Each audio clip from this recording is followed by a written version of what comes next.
Hey everyone, Clarence with Spencer's Camera here. Thought I would do a quick editing demonstration from a single exposure image. It's a Nightscape image. No artificial lighting was used during the shot. This was part of a sequence or many exposures I captured in the high Uinta Mountains of Utah in the summer or late summer of 2021. This image was captured using an astro-modified Canon RF with a visible plus H-alpha filter installed in the camera. This is the camera, very quickly to describe that. The camera performs very much like the Canon RA or some of the other astro-specific cameras designed by Canon and Nikon. It's sensitive very much similarly to the light of those other cameras. Sensitive to light very much like the other cameras that were made by the manufacturers. But it actually performs a little better than, like, for instance, the Canon RA. It's more sensitive to light, especially in the hydrogen alpha part of the EM spectrum. But enough about that. This is one frame captured from about 60 that I took, 50 or 60. Maybe not that many, about 40 that I captured from this scene without moving the tripod. It was with a Sigma 28mm lens, aperture wide open.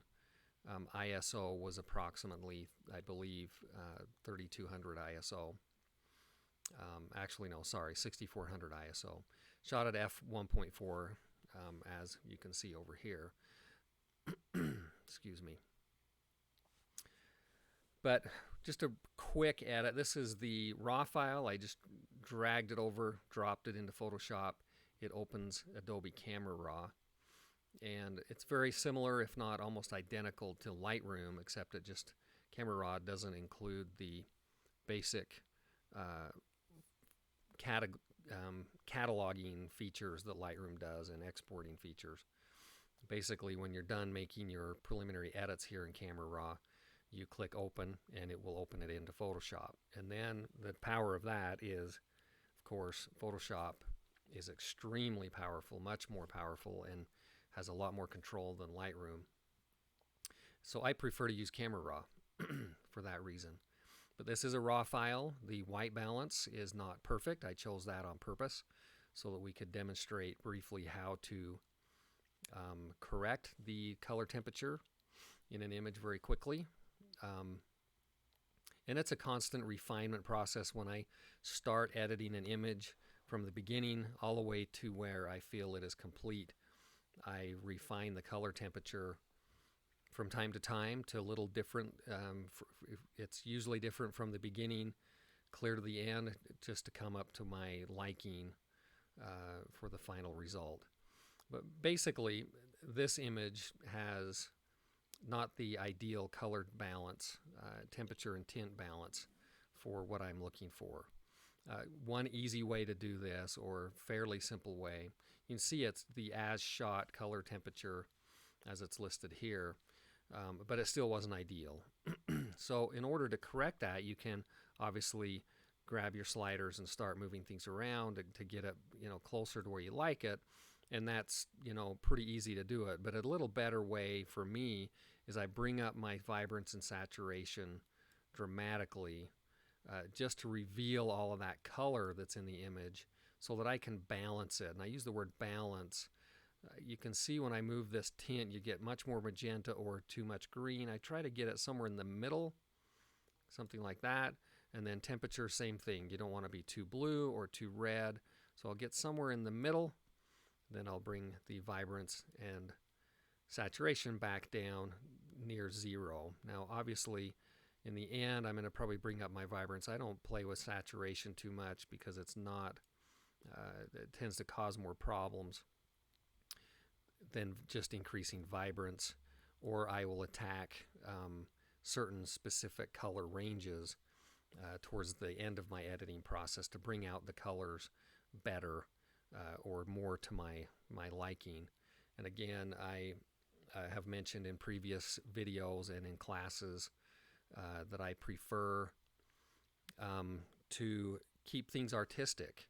I'm not trying to represent a very precise, accurate, scientific representation of the scene or the Milky Way or the object in the night sky. I'm trying to create something that has a little more emotion or feel. So I have some personal artistic latitude to my images, and I recommend that to any of you watching, that you keep in mind that this is art. It's not a science, in my opinion. But basically, this gets the color temperature much closer to where I'm going to want it to be, for what I'm going to want it to be in the end result. Now, another way, the next steps, of course, I just kind of work my way down. I have all of the different tabs here in Camera Raw organized in a way that matches my workflow. I start in the basic, start with color temperature, and just kind of work my way down from there.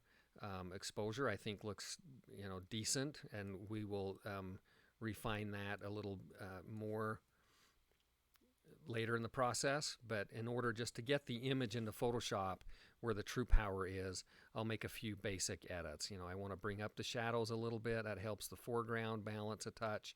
I will say that I prefer to be pretty gentle-handed in my initial edits, especially initially, because they tend to bring, if you're too heavy-handed initially, then you're fighting some of the negative results of that. Most importantly, and most commonly, introduction of noise to your image. You don't want, or at least I don't want, I prefer to keep my images as smooth and noise-free as possible. Every image will have noise, of course. Astrophotography requires that you capture long exposures, usually at high ISO settings, and every camera sensor will generate noise, of course. So, but there's ways to minimize that, if not eliminate it almost completely, and we will do that throughout some of the upcoming videos that I will produce and distribute soon. But this video is intended to give you a brief introduction to an initial edit. And again, this is a single exposure, one frame. It's not stacked, it's not tracked. This was a 8-second long exposure on a tripod. Only did 8 seconds to eliminate any possibility of star elongation because of rotation, Earth rotation, and which then required that the ISO be pretty high. But I'll bring up the shadows to bring up the detail in the foreground, not too much because it'll blow this area way out into something that's just a noisy mess. I'll increase the clarity, the dehaze to help some of the contrast. But exposure looks good. I'm watching the histogram. We're not clipping anything off here. It's fairly left-weighted histogram, which is what it should be. You don't want it center-weighted, or you're going to be pushing the highlights and things too far. Depends on the composition too, and the objects in there. But for something like this, where it's a dark scene and just the Milky Way, I prefer it weighted pretty much like it is here. And I apologize, I'm moving the mouse around a lot, so I'm probably driving you crazy. Then I'll move into the curves. The curves tab, I just select the edit point here. I'll maybe do a slight S curve, not very much, just a little bit of a, just very subtle, but you can see that brings out quite a bit of more contrast and increases the color quite a bit. So here's our very beginning, and here's where we are so far. Colors are pretty correct, much closer to correct than the initial image. Then after curves, that's about all I do in curves at this point. Later, again, you can come in and refine things, and we'll do that later. Detail, I'm going to bring up the reduced noise anywhere from 15 to 20 initially. Color noise, about 20, 25. somewhere in that range. Again, the numbers aren't so much important when we're doing these edits. You want to watch what it does to the image and make those adjustments accordingly instead of a formula of numbers that you type in for every image, because every image will be different. Color rating I'm not going to go into at this point, which we will do later with different layers. In the optics, in defringe, I always make sure remove chromatic aberration is clicked, and then I go in and do the defringe of purple and greens to a 1 or a 2 depending on the image. That helps correct some problems in the image usually. And then the effects, you can come in, and if there is a vignette, this lens is very flat, very small vignette, if any, but you can increase the vignette a touch here. But I prefer actually to do the vignette in the optics part of things.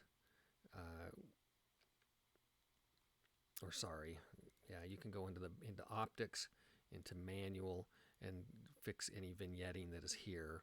That's where I prefer to do it. It's a little more subtle, less of a heavy-handed adjustment. So that's where I prefer to do the any kind of vignette correction, just to maybe brighten the corners or even darken the corners a little bit. Very quick little edit though, that turned the image into something that this is the very beginning here, and with those very quick edits it's much more pleasing, and we can go from there, opening it into Photoshop, and that's where we will start with the next tutorial. Thanks again for watching.